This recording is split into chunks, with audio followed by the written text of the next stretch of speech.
Senhor, estou aqui para te adorar.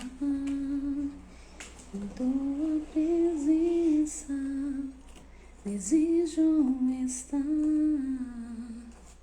Alma batida.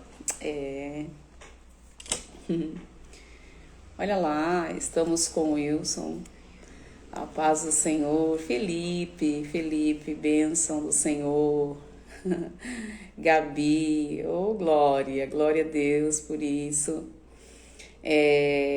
Então, gente, na verdade eu vim aqui porque eu passei o dia com algo dentro do meu coração e eu gostaria de falar brevemente, em pouco tempo, a respeito de Eclesiastes, capítulo 11, no versículo 1 ele fala assim: lança o teu pão sobre as águas, porque depois de muitos dias o acharás.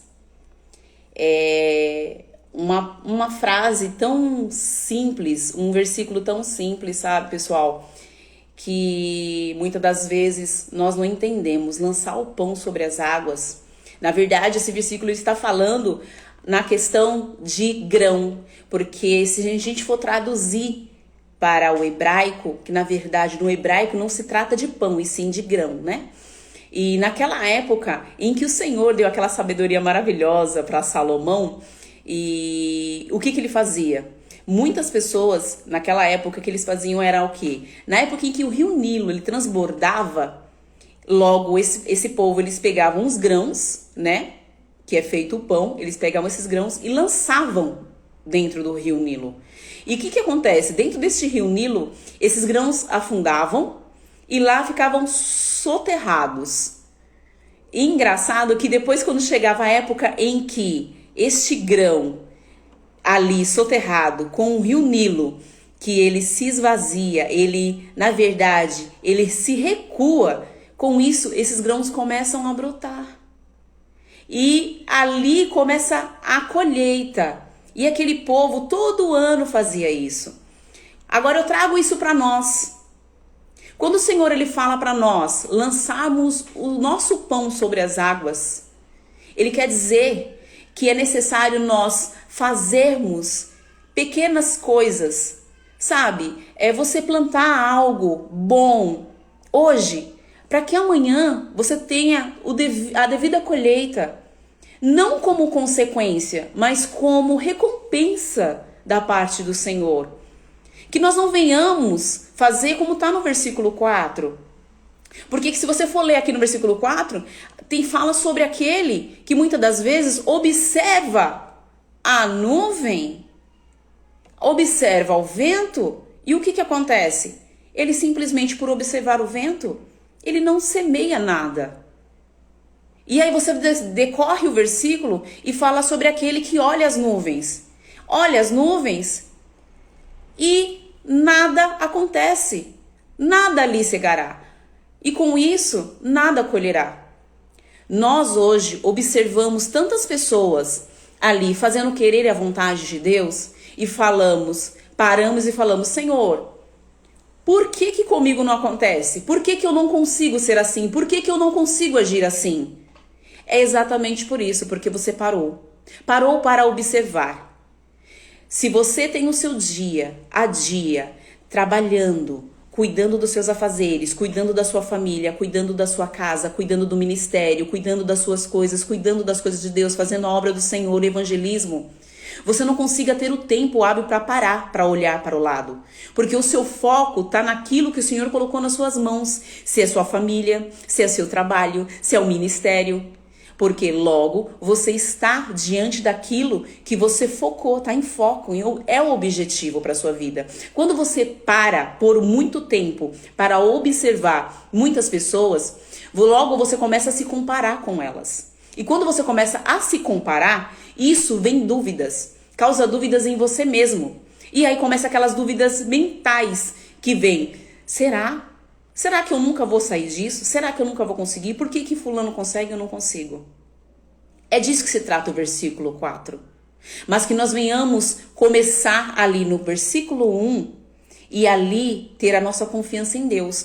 Salomão, ele correu um grande risco quando ele deu essa alternativa para os servos, para um povo que naquela época para eles foram de muita utilidade, de pegar grãos e jogar no rio Nilo. Só que era um risco que ele corria, porém, ele sabia que poderia ser muito grandiosa a colheita. E com isso receber uma recompensa muito grande. Muitas das vezes nós esperamos uma recompensa. Mas nós só podemos esperar uma recompensa quando nós sabemos o que nós plantamos. Quando você sabe o que você planta, logo você sabe que você colherá algo agradável. Agora, quando você planta algo que muitas das vezes te causa dúvida, você sabe muitas das vezes que aquilo pode te causar uma frustração, então, vamos parar, vamos analisar. Senhor, tu estás comigo? Senhor, é da sua vontade? É do seu querer? Então, isso faz logo com que nós venhamos estar diante daquilo que o Senhor quer para nós. O Senhor se agrada quando nós colocamos Ele em tudo que nós vamos fazer, nos planos dEle.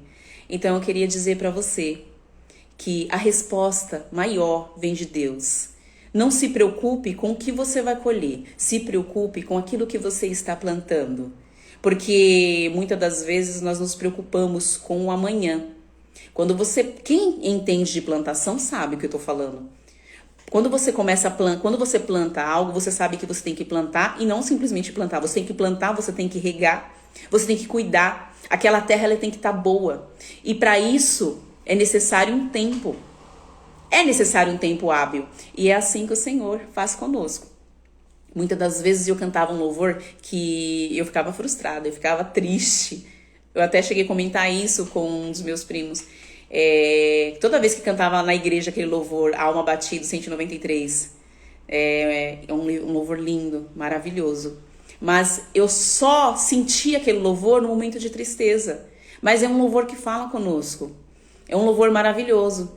Porque fala, se tu, minha alma, a Deus suplica e não recebes,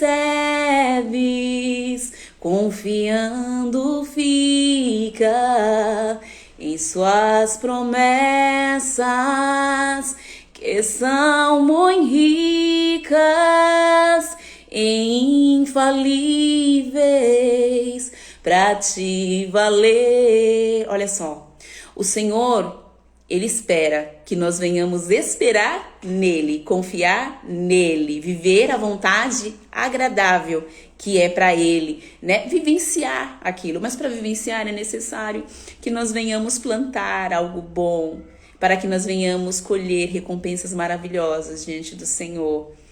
Eu fico feliz de poder ter visto que pessoas estão aqui, pessoas vêm para querer ouvir um pouquinho. É assim, eu falo que o Senhor é maravilhoso. Outrora eu estava vivendo as minhas próprias vontades, no sentido de coisas banais, sabe? Muitas das vezes as pessoas não entendem o que eu digo. Vivenciar coisas banais, que isso não vai influenciar na minha vida futura. Hoje eu penso muito naquilo que eu vou fazer, nas atitudes que eu vou tomar, porque isso vai o quê? Vai influenciar no futuro, não só no meu, mas de quem está à minha volta. Então que nós venhamos pensar naquilo que é bom, não só para nós, mas quem está à nossa volta, o que o Senhor acha. Será que é agradável ao Senhor? Será que é agradável eu estar simplesmente querendo vivenciar as minhas próprias vontades? Eu não estou dizendo que é errado vivenciar suas próprias vontades, porque muitas das vezes tem coisas que nascem no nosso coração, mas vêm de Deus. Eu tinha uma vontade de fazer algo, só que eu não sabia se era agradável ao Senhor. Então eu fui buscar na palavra. E muitas das vezes tem coisas que nascem no nosso coração que vêm da parte do Senhor. Então eu vejo que muitas das vezes só é necessário nós sabermos ouvir a voz dele. Será que isso é bom para mim? Será que isso é bom para os meus filhos? É bom para minha família? A partir daí, o Senhor vai se agradar disso ou não? O que Jesus faria se ele estivesse na minha posição? O Senhor, ele desceu lá daquele maravilhoso lar, lindo, lá nos céus, e se fez carne como nós. E ele se fez presente, muitas das vezes. Ele sentiu na pele o que nós muitas das vezes sentimos e muito mais além. porque ele levou todas as nossas transgressões, todos os nossos pecados. Por quê? Porque o amor dele é imensurável. É engraçado que ele nos amou antes de que nós o conhecêssemos. Isso é lindo, isso não existe, isso é sobrenatural, é aquele amor ágape. Então, muitas das vezes, o ser humano, ele se frustra, muitas das vezes, o ser humano, ele se esvai-se de tantas e tantas coisas, não conseguindo progredir, mas porque ele pesa a confiança nele mesmo ou em pessoas. Tenha confiança no Senhor, porque Ele sim, Ele vai fazer e com certeza, com Ele é fato que tudo tem um fim bom, tudo tem um fim louvável e o nome dele é engrandecido. Eu louvo ao Senhor pela vida de vocês, quero dizer para vocês que todas as pessoas nas minhas redes sociais, eu sempre estou intercedendo, eu sempre estou orando. E eu gostaria aqui finalizar com vocês com uma pequena oração. Amém? E assim eu começo.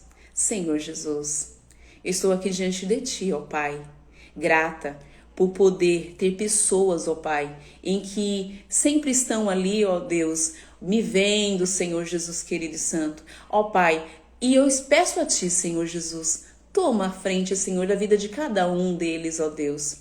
Senhor, muitas das vezes nós não sabemos nem como pedir para o Senhor algo, Senhor, que às vezes nasce no nosso coração. Mas Tu és um Deus tão maravilhoso que o Senhor entende, porque o Senhor envia o Teu Espírito Santo, que pega muitas das vezes as nossas lágrimas. O Senhor muitas das vezes pega, Senhor Jesus querido, e leva ao Pai e fala, Senhor, olha ali o Teu filho, olha a Tua filha que necessita, Senhor, olha o que eles precisam. Deus, eles clamam a Ti porque a confiança deles está em Ti. Senhor, nesta hora, Pai, visita cada um, Senhor. Deus, Tu conheces a necessidade, Tu conheces a aflição e o desejo do coração de cada um dos Teus filhos. Então, nesta hora, Senhor, sê com eles. Visita o coração deles, porque o Senhor é um Deus que sonda. Tu és um Deus onisciente, onipotente, onipresente. O Senhor não despede nenhum dos seus filhos de mãos vazias. O Senhor é aquele que preenche, é aquele que consola, é aquele que transforma. Então, Deus, visita cada familiar de cada um deles, ó Pai. Senhor, coloque, ó Pai, no lugar aquilo que necessita ser colocado. Endireita os caminhos daquele que necessita. Senhor, se for uma porta, ó Pai, Senhor, abra, Deus, se assim for a Tua vontade. Deus, abra os caminhos, ó Pai querido, daquele que muitas das vezes não encontra uma saída, mas o Senhor é a saída para todos os males, o Senhor é a saída para todo problema, para toda situação. Então eu creio, Senhor Jesus, que Tu és um Deus tão poderoso, que não tem limite. Eu não posso limitar o Seu poder, eu não posso Te fazer pequeno, porque o Senhor é tão grande, ó Deus, e a Sua grandiosidade não tem como ser imensurada. Deus, eu Te louvo, eu Te agradeço, Senhor, porque até aqui o Senhor tem estado com cada um deles. Senhor, que essas pessoas venham me ver não como uma pessoa, mas que essas pessoas venham ver como alguém que clama ao Senhor Jesus por elas. Deus de poder, eu não sou ninguém, mas eu sei que tem pessoas, ó Pai, que crê, Senhor Jesus, na Tua palavra e ouvem, Senhor, os meus áudios. Senhor, eles veem, Senhor Jesus, os vídeos. Deus, fala com cada um, ó Pai. Fala, toca no coração, que eles possam estar dispostos a Te ouvir, Senhor, independente do lugar que eles estejam. Eu Te peço, Senhor, nesta hora, se com cada um deles, ó Pai, que eles possam sentir o Teu toque, ó Pai, o Teu consolo, o Teu abraço, Senhor Jesus, nesta hora, em nome de Jesus. Amém. Eu glorifico ao Senhor pela vida de cada um de vocês, que o Senhor continue trabalhando na vida da sua família, no seu filho, ou do seu pai, ou da sua mãe, que seja. O Senhor, Ele nunca vai deixar você sozinho ou sozinha. Ele sempre está à disposição, porque até quando você está dormindo, Ele vela por você. Então, que nós possamos estar aqui crendo somente no Senhor, porque Ele é fiel para cumprir. Não porque Ele faz promessas, mas porque Ele é único, porque Ele a si mesmo se fez. E nós sabemos que nós somos dependentes dele. Amém? Obrigada a todos que estão aqui, que apareceram aqui. Eu louvo ao Senhor pela vida de vocês e continuo sempre intercedendo pela vida de cada um. Deus abençoe a vida de cada um, gente. Obrigada por estarem aqui, tá bom? Deus abençoe. Aleluia.